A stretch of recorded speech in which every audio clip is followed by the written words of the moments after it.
Hey, what's up, EBA leaders and pastors and worship leaders, children's workers? If you are a part of the Eastern Baptist Association, I just want to say thanks for watching this video.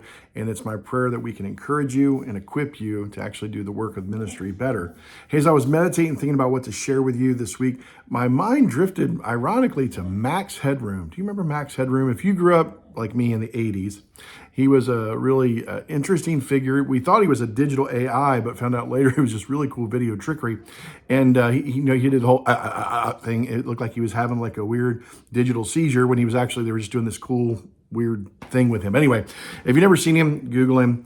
He was essentially the first video commentator in a digital realm when they were really video and visual arts were really beginning to rule MTV. And so for some of you, you probably remember MTV, and you might even remember MTV when it actually played music and wasn't all about reality shows and all the visuals.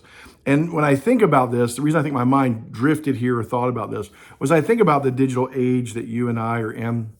I think about the digital medium that you probably are watching this video on your phone or on a tablet. And the reality is information is just easily accessible to us. And within that realm, within that cultural dynamic, how does the church function in a way where it doesn't lose the message, where the medium doesn't overrule really what's at the heart, which is the gospel?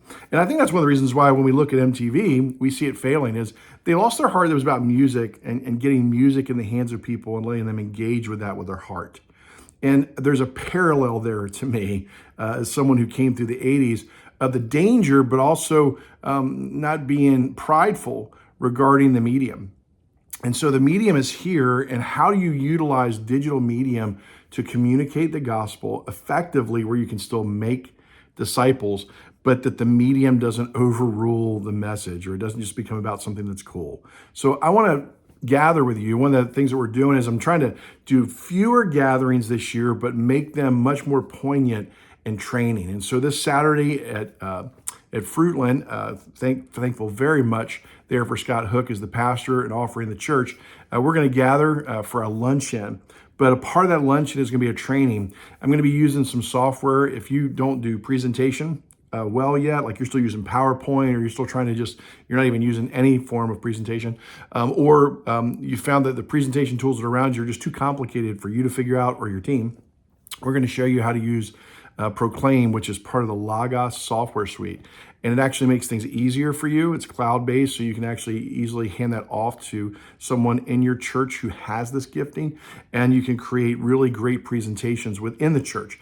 And technology, whether it's lighting or music or it's visual aids, is never supposed to take away from the message. It's supposed to enhance. It's just supposed to make it, in a way, something that draws your eye to it so then you can get to the heart of the message. And so that's all technology, I believe. It should be that way. It shouldn't be a distraction. It should be an enhancement to connect with people and draw them to the gospel. The other thing we're going to show you is years ago, if you've lived long enough, you probably remember what the old tape ministry. You recorded the tapes, you gave them to the deacons distributed those tapes to your shut-ins and to people that may be away for the weekend. Well, that's moved into a digital realm now. And so how do you do that? How do you make the messages that God's giving you in your church accessible to people within your church when they can't make it? So that's one piece. And do that easily where it's not a big burden on you with a bunch of technology. We're going to show you how to do that, which is part of the Proclaim software suite. It does it automatically for you. So we're going to show you how that happens and how easy that is to implement. But then the other piece of that is how do you then use that to connect with people digitally? Because here's the other thing we know. 80% of people that are going to be first-time guests to your church are going to go to your website, they're going to listen to your messages, and they're going to try to first get a vibe for who your church is before they arrive.